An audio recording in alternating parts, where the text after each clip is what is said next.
ലൂക്കോസ് സുവിശേഷം 16:30 ആ ധനവാനായ ഒരു മനുഷ്യനെ കുറിച്ച് പറയുന്നു. ആ മനുഷ്യൻ പറയുന്നു, അയ്യോ, മരിച്ചവരിൽ നിന്ന് ഒരുത്തൻ പോയി പറഞ്ഞാൽ എൻ്റെ മാനസാന്തരപ്പെടാത്ത 5 സഹോദരന്മാരുണ്ട്. ഞാൻ മാനസാന്തരപ്പെടാതെ മരിച്ചതുകൊണ്ട് ഞാൻ ഈ യാതനാ സ്ഥലത്ത് നരകത്തിൽ വന്നിരിക്കുന്നു. ആമേൻ. 5 സഹോദരന്മാർ എന്നെപ്പോലെ തന്നെ മാനസാന്തരപ്പെടാതിരിക്കുന്നു. എനിക്ക് മാനസാന്തരത്തെക്കുറിച്ച് അറിയാം. ആമേൻ. അറിഞ്ഞില്ലെങ്കിൽ അങ്ങനെ പറയാനൊക്കത്തില്ലല്ലോ. അവൻ അറിയാം, പക്ഷെ സഹോദരന്മാർക്ക് അറിയാം. പക്ഷെ അത് വരുമ്പോൾ കാണാം, വരുന്നിടത്ത് കാണാം എന്നാണ് ജീവിച്ചത്. പക്ഷെ പാവപ്പെട്ട ലാസർ ഉണ്ടല്ലോ, ആമേൻ, സ്തോത്രം, വരുന്നിടത്ത് വെച്ച് കാണാമെന്നാണ് ചിന്തിച്ചത്.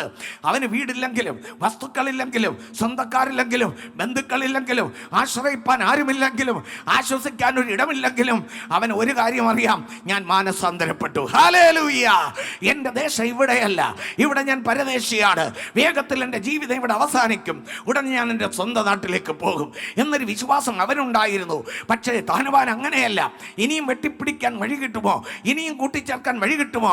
ഇനിയും വീട് വയ്ക്കാൻ, ഇനിയും ഒരു കെട്ടിടം കൂടെ വയ്ക്കാൻ പറ്റുമോ? ഇനിയും പണം ഉണ്ടാക്കാൻ പറ്റുമോ?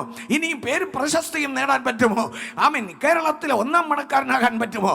ഇന്ത്യയിലെ 1-ാം പണക്കാരനാകാൻ പറ്റുമോ? അടുത്ത ലോകത്തിലെ 1-ാം പണക്കാരനാകാൻ പറ്റുമോ? ഇതാണ് പണക്കാരൻ്റെ ലക്ഷ്യം. പക്ഷെ ഒരു കാര്യമുണ്ട്, എന്ത് ചെയ്യാം? ഈ പണം അവനെ രക്ഷിച്ചില്ല, വീടവനെ രക്ഷിച്ചില്ല, സുഖസൗകര്യങ്ങൾ അവനെ രക്ഷിച്ചില്ല. മരണത്തിൻ്റെ കറുത്തകരം അവരെ പിടിച്ചപ്പോൾ അവൻ മരണത്തിൽ, ആമേൻ, സ്തോത്രം, ദൂതന്മാർ വന്നവനെ സ്വർഗത്തിലേക്ക് കൊണ്ടുപോയില്ല.